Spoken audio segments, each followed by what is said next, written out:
Welcome back to In the Side of the Storm, where we talk all things Cyclones. We are live and sponsored by Revelton Distillery out of Osceola, Iowa. I'm Dave Larson here with my Storm team partners and Cyclone greats, Marcus Pfizer and Brent Curvey. Gentlemen, how are you? Doing Vertical. well. How about you, Dave? Well, vertical as well.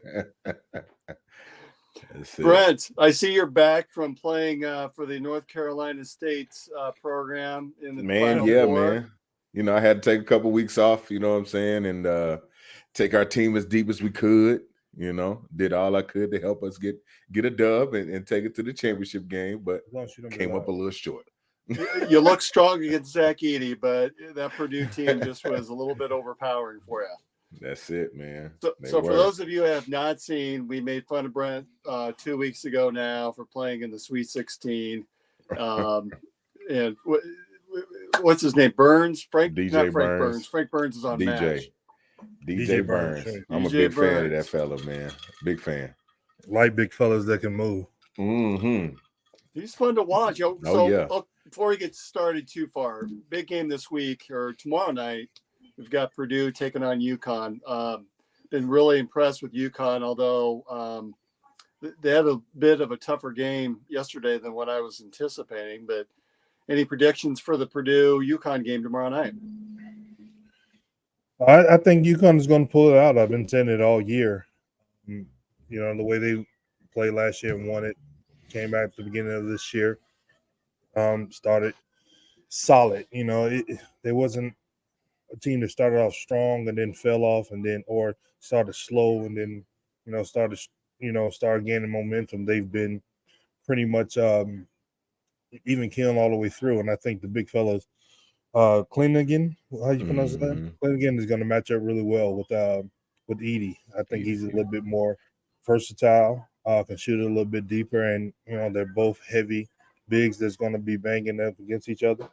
And no Diddy, but it's going to be a good game.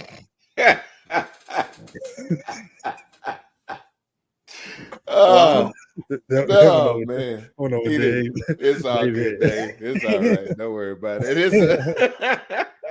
So hey, I'm excited for the game. Yeah, man. I'm right there with Marcus, man. I think UConn, they find a way to get the dub, man. Just watching the guys in the tournament and just kind of peeking at them throughout the year, I feel the same, man. It was never a surprise where they were at any point throughout the tournament. So they've been winning fairly handily. So I think this is another notch on their belt, man. Run it back to back. Mm-hmm. Well, I think the key is you're right. The big guy for UConn is much more athletic than Zach Edey is for Purdue, and I think that's one thing that if you could push Edey away from the basket and keep him out, he's not comfortable when he's 10 feet away from the basket. Mm-hmm. Yep, and I think absolutely. if UConn could do that, they're going to see some success tomorrow night. Well, I don't think it should be much of a problem for them. Like I said, one is 7-2, one is 7-3. That's going to be pretty much what's going to cancel each other out. I'm sure there's going to be times where our forward switches off on the big, to give each other, that whole I didn't get back in time, rest, point ahead type thing. So it's gonna be a great game of schematics, but I just think UConn is the better team, top to bottom, and so if you have those two that's going to be canceling each other out, or even those two have a good game, it comes down to what the other players are going to do, not just the stars. Mm-hmm. That bench is huge, man. We saw it in the women's game. Yeah, that bench is huge. Got to have some points coming off the bench, man, to help you guys out. Keep the momentum flowing in the right direction. Yeah, and his bodies. If if the starters get tired, when you have a team that's those kind of teams defensively are hard to match up against, because when the next group, the players coming off the bench are just as good as the starters, you really don't, that's that tough decision who starts. And then a lot of times, like I can name a couple of NBA guys who didn't even start on their collegiate team and went lottery. So it's just a scheme of what they put together for the team, and to be able to have success and win. And you never know what you're going to get in the college game. Yep. So we did not get our chance to face UConn in what was a potential Elite Eight matchup game. We ended up losing to Illinois in the Sweet 16, 72-69. Boy, it seems like it's been forever ago, but that was a little bit of a tough game. Any thoughts on that game against the Fighting Illini? Well, I didn't know what to expect going in. I knew it was going to be a tough game in terms of as tough as a team that Illinois was. I figured we would match up a little bit better than what we did. Once the game began, it was like one of those things. Like, as a player, you've been, and I'm sure Brent can say the same, that you've been in games where it didn't matter. Against Drake, my last year against Drake, like, we're better than this team. No disrespect, we know we're better than this team, but certain things happen during the game where you feel like, damn, we're not going to pull this out, no matter what happens, what goes on. I don't care if somebody makes a shot at the buzzer. You have those type games when you feel that way. And so at the edge of my seat, watching the game, watching it, it just felt like, okay, we can make a run, we can make these shots, but it just felt like something was out of whack. And like I said, as a player, you feel like the basketball gods is just not going to come to save you at that moment, and that's what happened. And then the next game, they went out, looked like they're a division NAIA team, like couldn't score the ball worth a crap, and it's like, God, like, where was this team at? Right, who was that? We're at a day before, a day and a half before. So that's how I felt about that. Very disappointing. We probably would have hit the same buzzsaw though had we run up to UConn in next round. But it didn't seem like we had any control at all throughout that game, and I didn't think we ever had an answer for was it Shannon, whatever Shannon. Yeah. He was just he could do what he wanted to, and such a highlight for him. So it just didn't seem like we were there, and it's like, once you get dejected, you see everybody else. It just starts to kind of flow through the team. It's like, well, this is it, fellas. I got nothing left. What time was the game? Wasn't it late? Like a 9:30. It was. It was a late game. Mm-hmm. Yes. So it's one of those games that will throw you completely off. I don't care what nobody say. Like, when you're used to playing at 6:37, 7:30, and you get into those tournaments, and because your whole body is thinking totally different. Right. I've had a couple of pro games where, in the NBA, we got a 1 o'clock game against a top team in the league, and my rookie year, we were terrible, but we happened to find a way to win that game because maybe their bodies was acclimated to a later game, or they're on the road and they've been traveling, so it throws the whole aspect off your nap time, the time that you're going to eat. Like, if you have that regimen to eat, shoot around, eat, take a nap, and then you wake up and now you still got 3 or 4 hours before you play. That's one of those games is like, man, this one right here just doesn't feel right. And that's how it happens. And it could happen for both teams, but if it happens for your team and you're the loser, then it's like, damn. We bought the watching that game, it just felt like the writing was on the wall for me in the first half when we just very poor defensive rebounding throughout that first half in particular. It just seemed like every time Illinois shot and missed, they got their own rebound. And that's not us, right? Yeah, we have to box somebody out and go get that ball and be more aggressive at the end of the day. And that just seemed to be what happened throughout the game. We just didn't get that extra shot in. We didn't get that rebound. We made the bad turnover. It happened all night long. Yet, for the most part, we were still in the game. And we did not play well at all. Right. And that's the scary thing about it. And it's that, tease of being so close, still being in the game. But it's just, I've seen a couple of balls that, Big Rob energy, like, it hit his hand and bounced off. It was like, that doesn't, It doesn't seem right. That's not him, you know. But again, the game is at 10 o'clock. Maybe his mental clock and biological clock should be in the bed right now, preparing for the next day or something like that. But not to make any excuses, it was, a hell of a season without a doubt. To go through the Big 12 to play extremely well, to get into the tournament and have some great showings, some great games. I don't particularly like dominated games. I like games that are competitive, but you control. The back and forth games and all of those different things. Like as an ex-player and now as a coach, and you see, every team is going to make a run, especially in college basketball. I was jumped out against the Gamecocks today, and it was 10-0, 12-0. 10-0. But, you slow it down because you understand, the excitement of the game. You got a player like Caitlin Clark that's going to shoot it from wherever.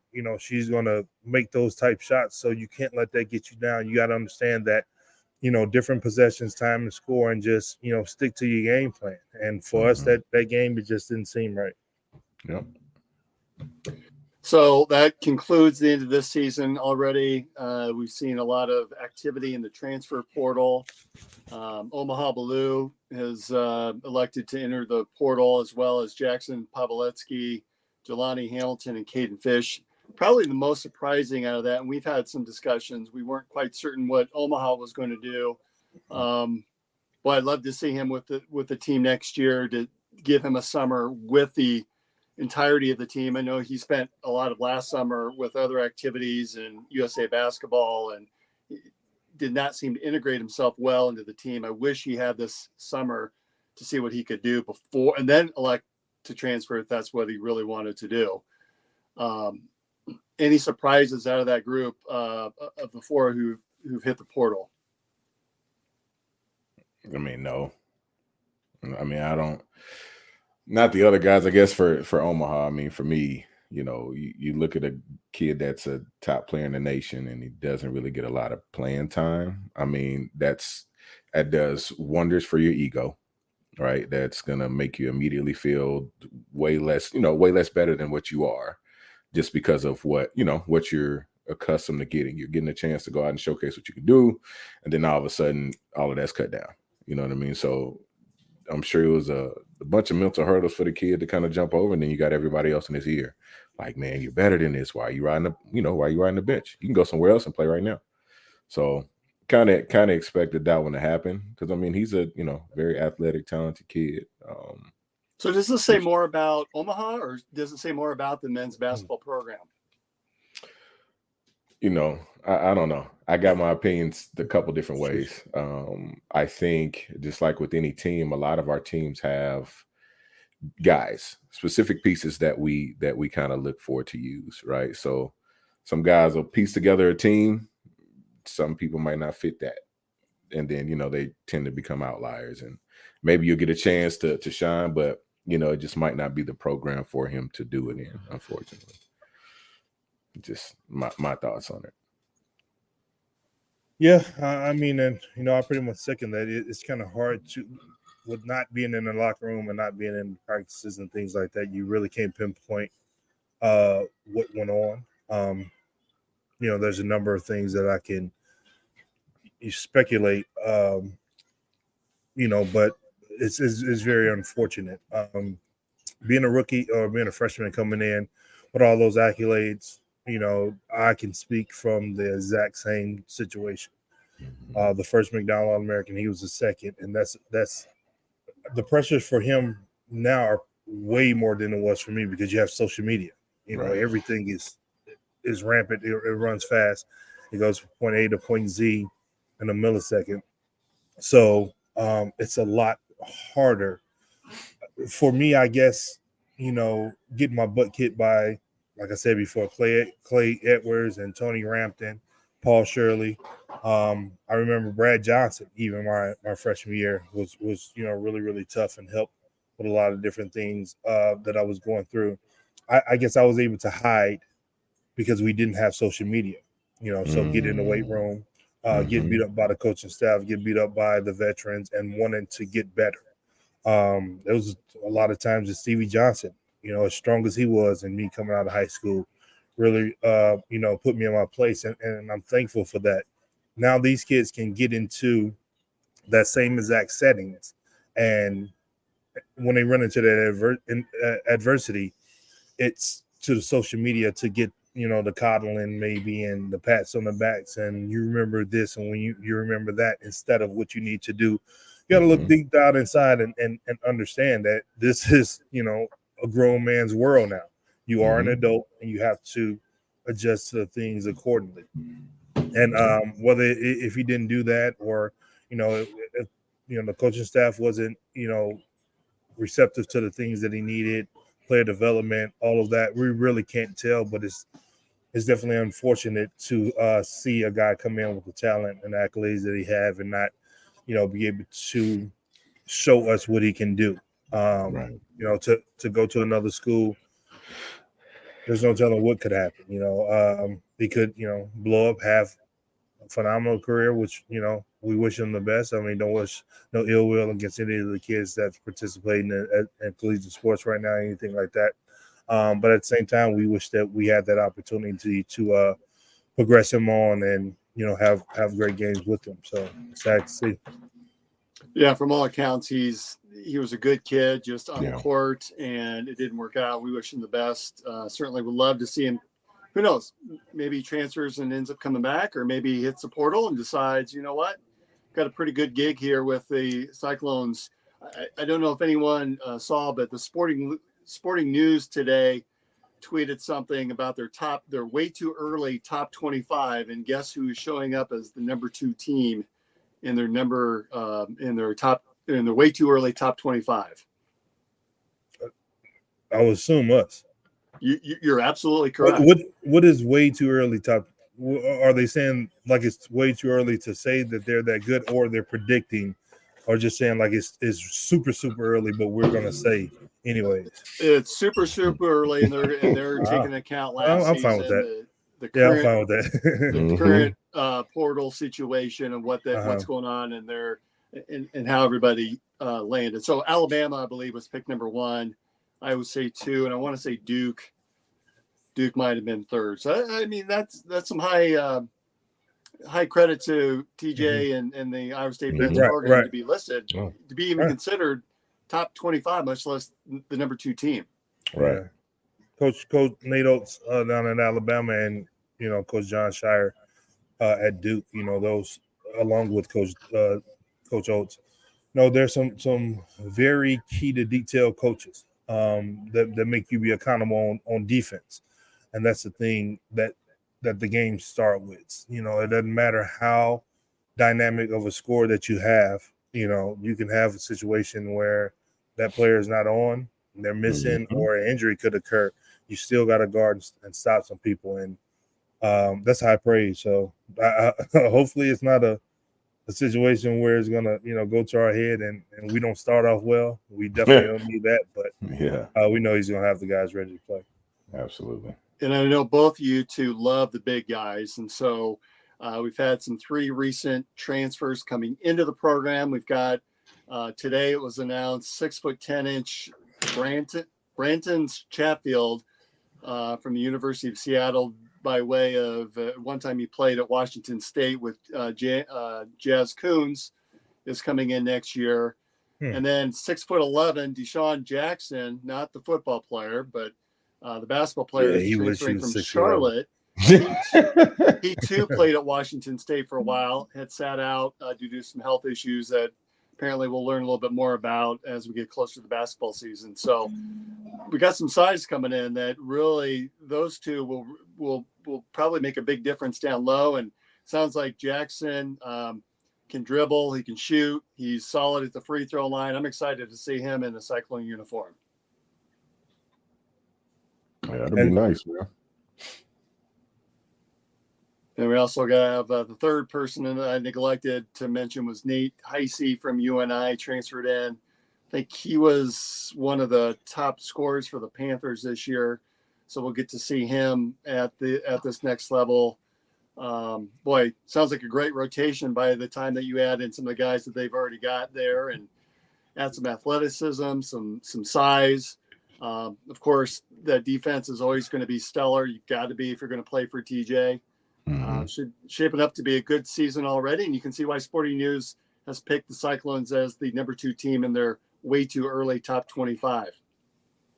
Yeah, they know it's way too early because a thousand players will hit that portal in the next 3 or 4 days, so you never know what's going to happen. But that's great, to get that recognition. Well, we're excited to see, how the new guys are going to come in and gel in with the previous guys that was here, and maybe we can make it a little bit farther than we made this year. One of the other guys that's looking at Iowa State too is Curtis Jones's cousin, who has Iowa State on his short list, and I believe we're in a dead period right now, so we may not hear anything about that for another week or so. I believe that he's looking to come in for a visit to Ames and visit the coaching staff. I think that right now they're limited to some phone calls, and I don't know if that includes Zoom calls or not. But Brent, you may know more on that on the football side of how some of that works with recruiting during these dead periods. It's been kind of I know now, I guess once kids hit junior year, I believe there's no other, they can pretty much call the kids straight up. So it's if they can't talk to them, they'll make you call them or something like that. But I know, finally. Yeah, 1000%. Because I know with my son, they were scheduling calls like, hey, well, let's just lock us down for Tuesday nights at whatever time. I'll be free after meetings at such and such. So he would always call, and then they could, take the call. But I know on dead periods they won't. I know they can't come visit. I don't know in terms of them reaching out. I think they can say something to them on social media or something, but they can't physically call them or something crazy.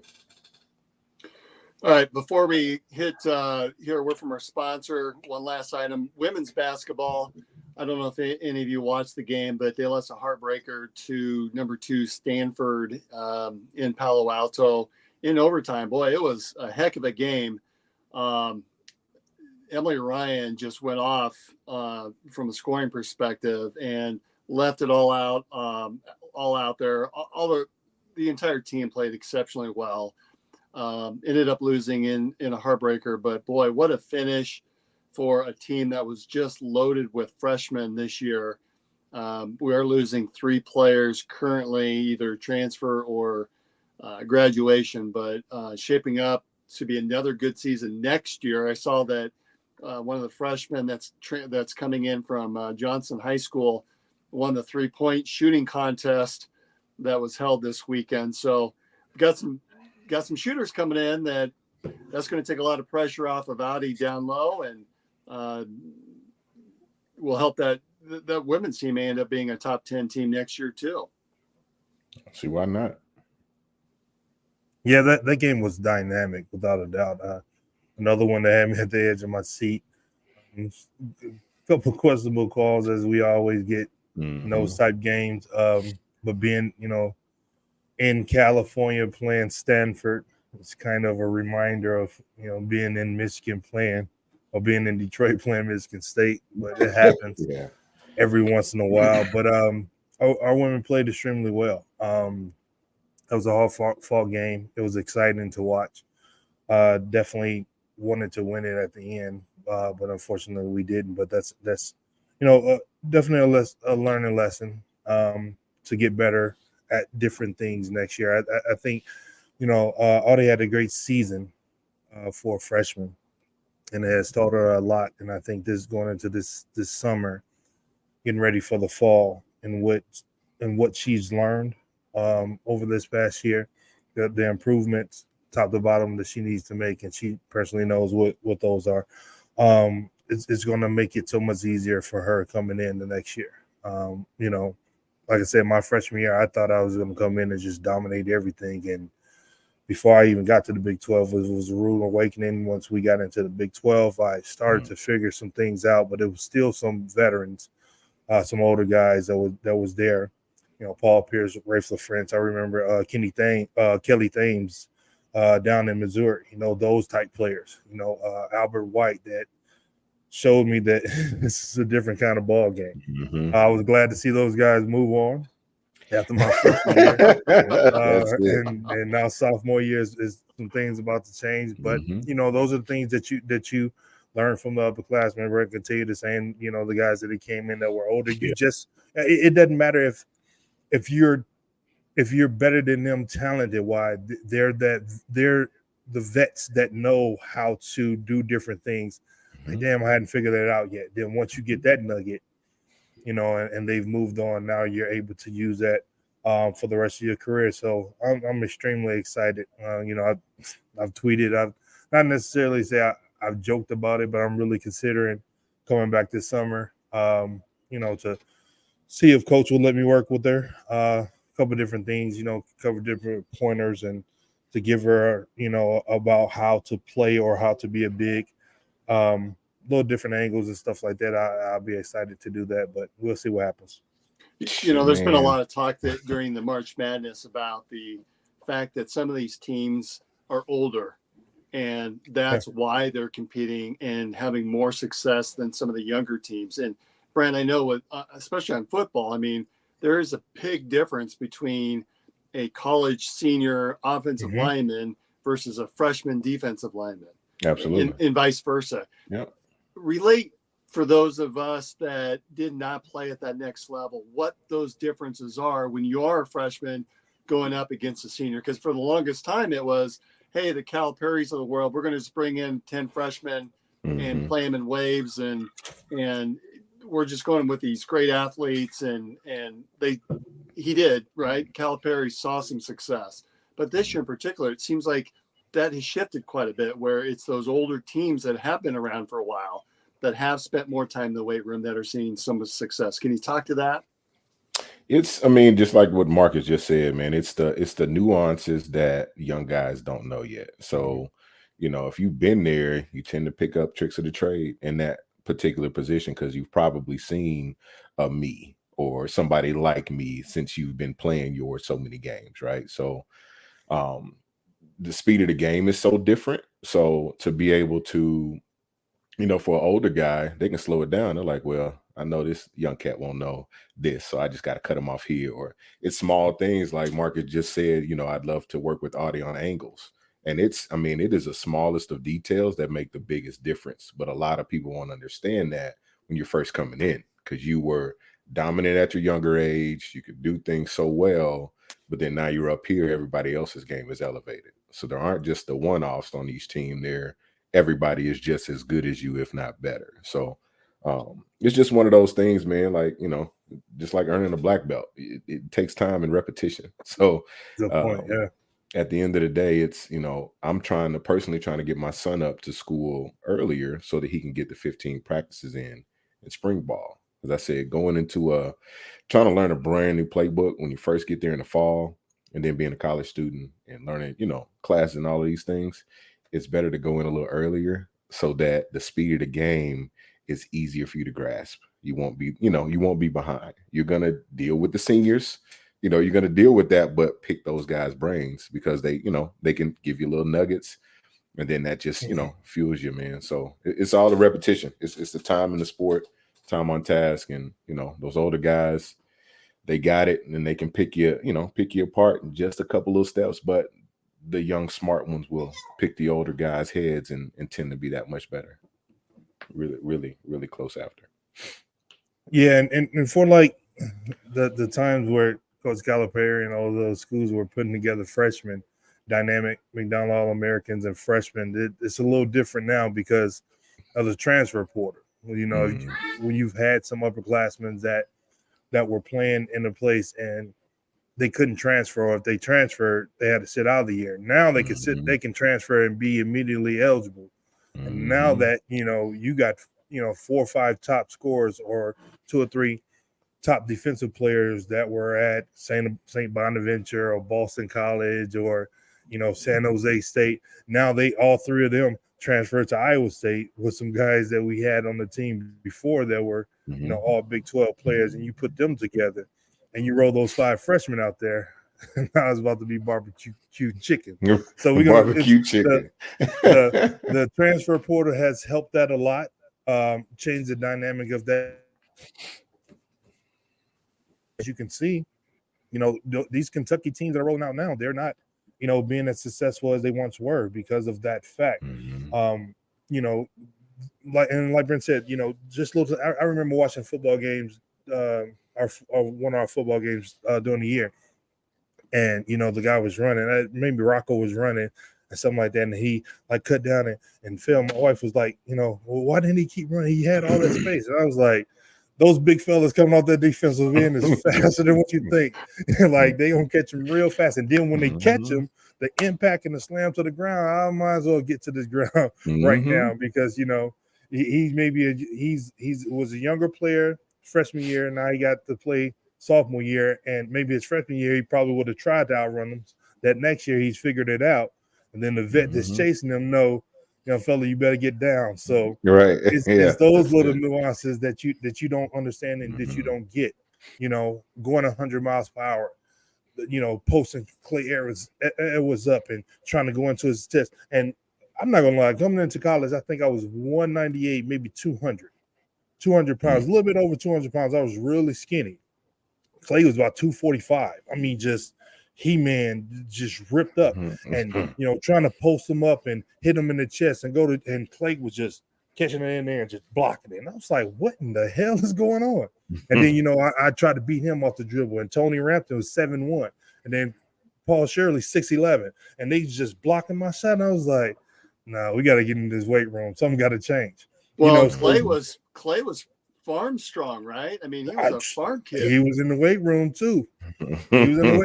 So I had to get in behind those guys and figure out what they were doing to be that strong and change the dynamic of my game. And I give them all the credit in the world to understanding that they taught me a lot of nuggets, a lot of jewels to be able to be successful. And then to put together my talent and strength, the rest was history. But coming in as a freshman, you're not gonna let as an upperclassman, you're not gonna let a freshman come in and just take over it immediately. I mean, even if they're better than you, you're gonna show them some different things that they don't know and don't understand, and the rest is history. All right, let's turn the corner. We want to talk a little bit about football. We've got some UFL news. We have some April Fool's news, maybe, regarding the football team. So let's hear a quick word from Revelton Distillery. Why take the best corn in the world and make it into fuel when you could make it into whiskey? That's the question that launched Revelton, Iowa's most visible and fastest growing distillery. Owners Rob and Christy Taylor embrace the grain-to-glass philosophy, sourcing ingredients locally and overseeing on-premises production and bottling at their facility in Osceola. One sip and you'll agree that Revelton's handcrafted whiskeys, gins, and vodkas are the best you've ever tasted. And with the launch of their rye whiskey, made with 100% Iowa-grown rye and corn, and their new bourbon coming soon, there's more Revelton to love than ever. Iowa's own Revelton Distillery. ReveltonDistillery.com. All right, we're back, and thank you to Rob and Christy Taylor with Revelton. We may have some new fans that have not been down to Osceola to check them out. They're also throughout the shelves and liquor stores and Hy-Vee stores, so feel free to stop in and grab your Revelton today. I don't know, are you guys watching this WrestleMania that's going on, a 2-night event? Okay, I won't say anything further. So our UFL, the United Football League, the new Spring League, the merger between the XFL and USFL kicked off Easter weekend. We've got some Cyclones that are playing for the St. Louis Battlehawks, Mike Rose, Willie Harvey, and Hakeem Butler. Are you guys paying any attention to the UFL now that the Spring League has kicked off? I hadn't, but I'm very interested in it without a doubt. I mean, the big football fan I am. So whatever gives the guys the opportunity to, make money and, possibly level up. I just hadn't heard much about it at all. Yeah, I just haven't I've been too caught up with the attorney and all of that stuff. I didn't know exactly when the season kicked off. I've been seeing some highlights here and there, and I've been seeing Willie Harvey post some stuff, and I think I saw Mike Rose make an interception or something like that. So I always catch something on social media, because I follow the teams that the guys play for, at least, just so I can at least see if, what's going on that way. And of course, Rocco Beck's dad is the coach for the Battle Hawks. So I think we've got some allegiance with the 3 Cyclones and coaching for them. When we last talked, Brock Purdy has also gotten married, and he has a new gig, if you haven't heard, but he's now the new he signed an endorsement deal with Pioneer Seeds.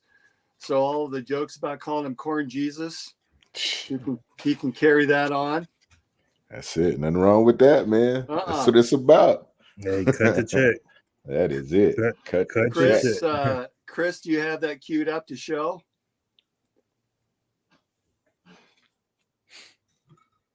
We'll see. This is a commercial about calling him Corn Jesus? Chris may be going to get his Revelton, and we may not have it. So here we go. Just any field. It's a field ready to challenge you to beat your best yet using the #1 corn seed on the market.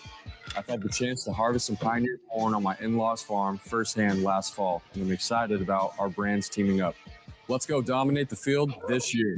And remember, what's next happens here. Hey, not mad at him. Yeah. Get at it, young fella. Yeah. It's been a really good spring for Brock. So he's now the pitchman for Pioneer. He got married, and then based upon his he had some things kick in for his salary last year that brought in performance bonuses of almost $800,000. So it's been a good spring. That's chump change to what he's looking at. Yeah, well, they say this got to be the last year of that deal. We're about to restructure, baby. Hey, this is it. I think he's got 2 years, Brent. But by the time that he signs that new deal, that could be a $40 million a year contract. Yeah. Kid just got to stay healthy, man. It's over with. Stay healthy. Blessings for sure. Get us one of these chips up there in San Francisco. That's it. Or maybe somewhere else. We never know. Well, we talked about the $40 million, but if he ends up bringing home a championship, you're right. I mean, I think that number goes up even more. Oh yeah. Mm-hmm. No doubt about it. But you can imagine $800,000 in performance bonuses. Wow. Slim chickens, man. It happens. Guys was getting end of the year. They were a sack away from $800,000, or that one sack gave them another $500,000 or something. So these NFL teams are smart, and so are the agents that help curate these contracts. They know it's baked something in here that's achievable, but you have to work for it. So you still reward the ones that go after it every day. Yeah. And then also other news. This is going to probably be a big deal, or maybe a big deal come fall. But did you see the teaser that the athletics department or the Cyclone football Twitter put out regarding uniforms? All white ones? Oh no. So this was put out, and there were 3 photos that were 4 photos. Oh, the black one. Yeah, there was a red, a white, and a black, and then there was one that was blank. Gray, maybe? This came out on April 1st that all of a sudden Twitter went nuts on, because is it a joke because it's April 1st, or are we serious? Are we looking at some new uniforms? I would like to see that, like that neutral gray with the white and gold on it. I don't think we go to that. Looks like Chiefs. That's like Chiefs colors, man. I don't know. I like it. Well, not the colors, but the whole now these design. were mock-ups that I think someone on Twitter had created that would be reflective of what we saw in the teaser. I really like that. I think that red looks sharp. Yeah, I like it. I don't see it being a real thing. Oh, not who knows? Okay, so talk about the Navy. That's the tertiary blue that everyone hates. The tertiary blue. Yeah. So, but the red one sort of takes me back to late 80s, early 90s. And then I've also seen a lot of the script Cyclones. I'm kind of wondering if we're going to have some special games or if it's going to be a complete redesign of our uniforms and incorporating the script cyclones across the side of the helmet like they had back in the 80s. Mm. They should put up a generator where the fans can Well, make their own. no, we talked about. Remember what Brent? I do like the white and black one though. Marcus, remember when they went to the iState logo and they had different variations of the helmet and they had fans choose? I think the fans ended up choosing the white helmet, and of course, we didn't see that for 10 years. Mm-hmm. So I don't know that if they would do anything with the fans or not. Now that's the Seneca version. I'm cool. I don't like the eyes around the neck. I never really liked those jerseys. Is that your era? It was the year before me. Okay. So when I came up on my visit, that was the jersey they were wearing. I had some pretty bad jerseys. My freshman year jerseys were bought at High V or somewhere. Are you still complaining about the yellow ones? I don't mind it. I just don't like bad jerseys that stick to your skin. I mean, a better quality, some type of dry fit type thing, whatever. I just don't like. Well, I've never had an NFL jersey, but I would assume it's the same, like as the NBA. Like the NBA jerseys are heavy. They're a lot, like they're heavier than collegiate jerseys. I don't know if it has to do with the moisture wicking or whatever, but even the numbers are sewn on. They're not just like iron on or like stickers or whatever. They're sewn on. So even those gives it a little weight. But my freshman year, man, they were terrible. They were terrible. Yeah, they are a little bit heavier up there. I know for us, we had I was like, Marcus, I needed everything taped to my pads. Well, was that your freshman year? No, that's either my sophomore or junior year. Maybe my sophomore year. Yeah, that looks like freshman or sophomore. No, I could tell by the jersey. We didn't have those jerseys. That's a Eustace jersey. The internet doesn't go that far back, Marcus. Unfortunately. Unfortunately. But yeah, that's a Eustace jersey for sure. I thought that year, your sophomore or your junior year had more gold incorporated as a part of the red. Yeah, so my junior year, we got totally different set than sophomore year. So it progressively got better, a whole lot better. We were with Adidas, the Coach Eustace, and so after we had a solid season, or I had a pretty good season scoring the ball or whatever, led in the Big 12 in scoring. We were, projected to be one of the better teams the next year, my junior year, and then they started flooding us with a lot more gear, shoes, different things like that. I mean, we got a ton of shoes. I played in the pro model, the old school pro model, shell toes, was good enough for me. They were really, really good supportive. So, but I mean, all the other guys, got tons of stuff, shoes, running shoes, track suits, and all of that. So I know our junior year, the jerseys were better than sophomore year, and all of them combined was better than freshman. And you ought to give those back, right?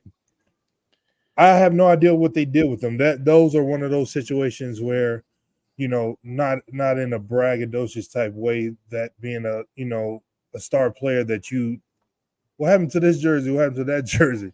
Yeah. And you never see them anymore. So no. Well, because they used to have those big athletic department sales at the end of I remember going up to a couple of those. Yeah. And I would sit there and think, these are great jerseys. Why wouldn't, if I'm Brent, I want to keep my jersey. I want to. Right.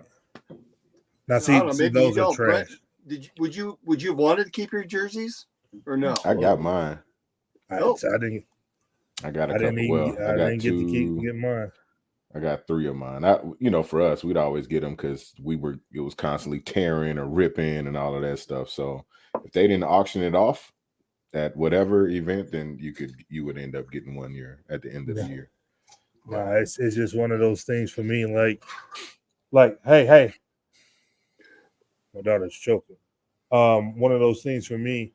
Like, I don't even ever remember and I joked about it before, but my high school Letterman jacket never got my high school Letterman jacket. I had to call and get my collegiate Letterman jacket after I left for the pros for that. But a lot of stuff I just, never.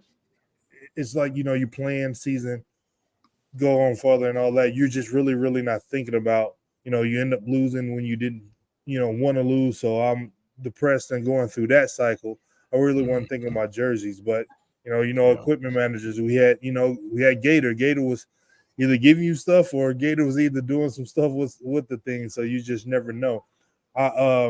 Once I got drafted to the Bulls, though, the equipment manager for the Bulls, he took me into this little closet in the United Center, had about 4 or 5 padlocks on it.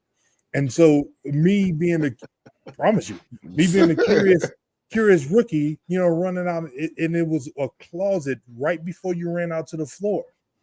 And so I came in and I asked him, I said, because that's you got it locked up like Fort Knox. There's something going on in there.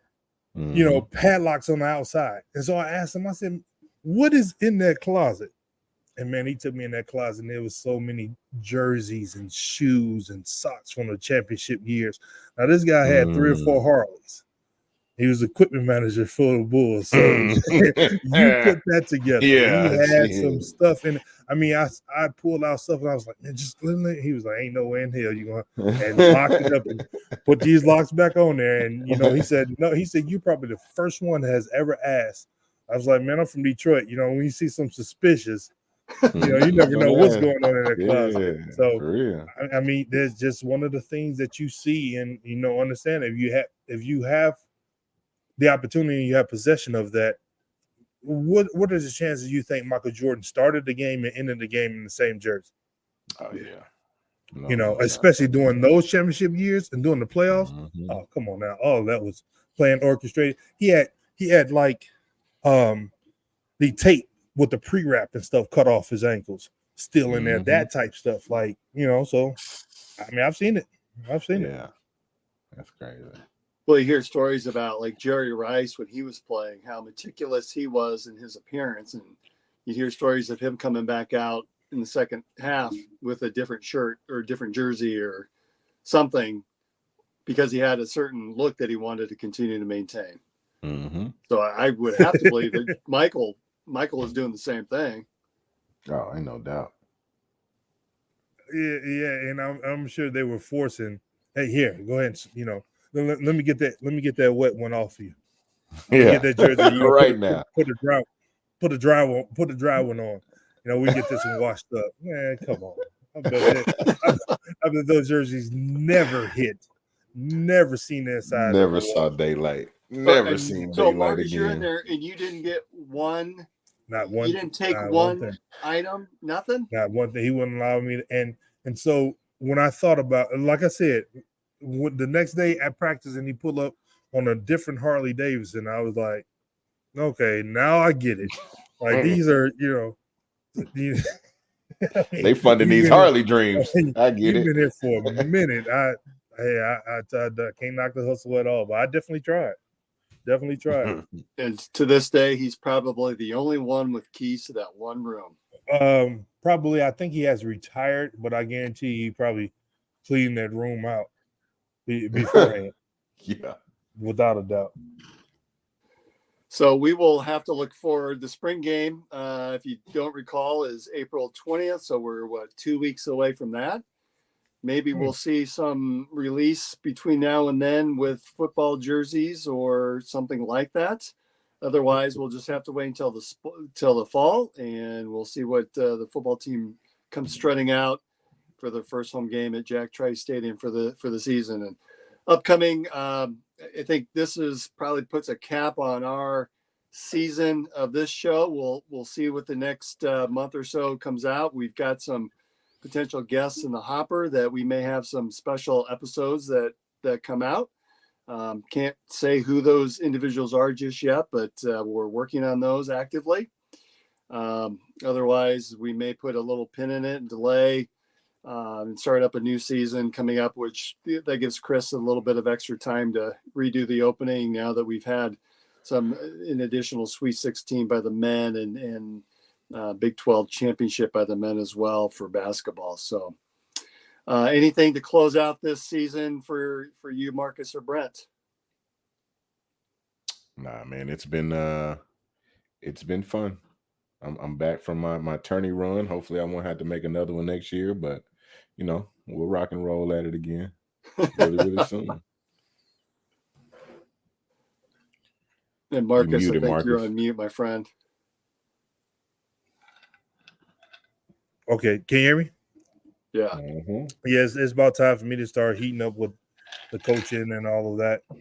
Marcus Jr. has finished his season down, in Arizona with the OTE league, and to get him squared away to figure out what his next opportunity step is going to be. Now that's busy time about to kick in. So football is over. The NCAA basketball is over, and now the kids that's going over into college now is their time and their season. So pretty much never stops. And we probably should pull Chris in before we close out. But Chris, how are we looking for our brackets? I'm probably near the bottom at this point, but I looked at my women's bracket today, and I think I did pretty good there. How about the rest of the brackets? Who are our leaders? Okay, I think there were several submissions. Yep, there was. Let's look at the men's real quick. Let's bring this up to standings. And will tomorrow night's game have an impact on any of those? I think it will. I've got it right here.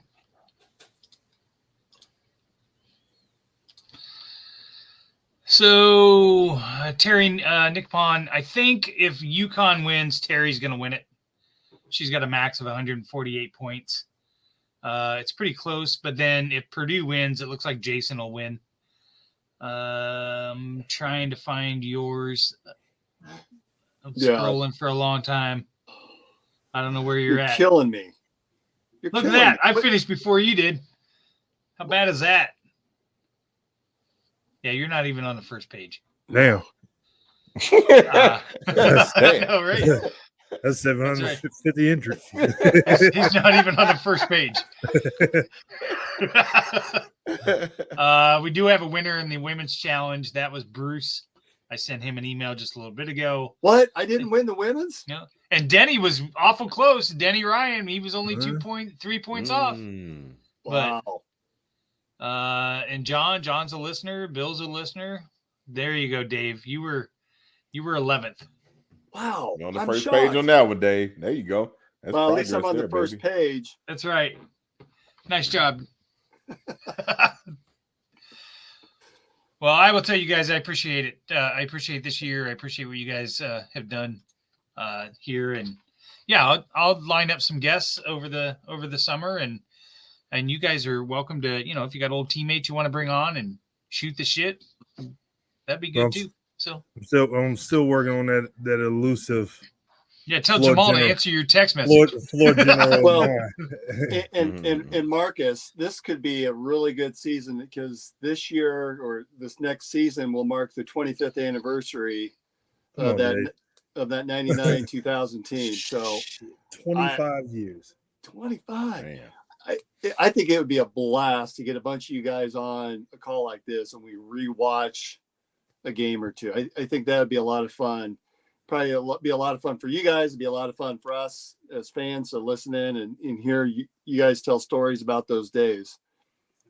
Shit, 25 years ago. I don't know if we remember a lot of them. Well, Brent, don't be laughing too much. We're coming up on 20 years for you. Yeah. Nah, listen, I get it. That's why I'm laughing, because I can. I'm right there behind you. Shit.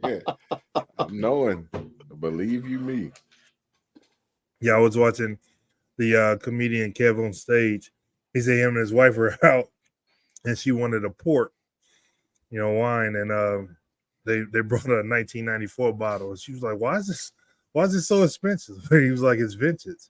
She said, "How how's it vintage? He's like, it's from 1994, 30 years ago.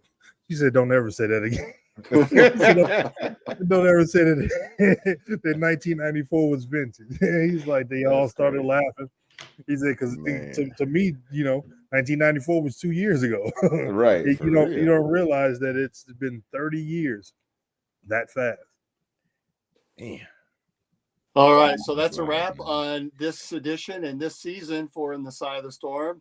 It's been an absolute joyride to go along with you, Marcus and Brent. I really appreciated being able to co-host with you two, and looking forward to next season already. Thanks for everyone for your jumping in and listening, and continue to like and subscribe and share through social media platforms. We certainly appreciate it. Again, please visit Revelton Distillery down in Osceola. Ask for them by name when you stop into Hy-Vee and your local grocery outlets. That's how businesses like Revelton can continue to help sponsor us and continue to grow. And Rob and Chrissy Taylor, they're doing it the right way, and they've got great products. So thanks, everyone. We'll see you next time. Cheers.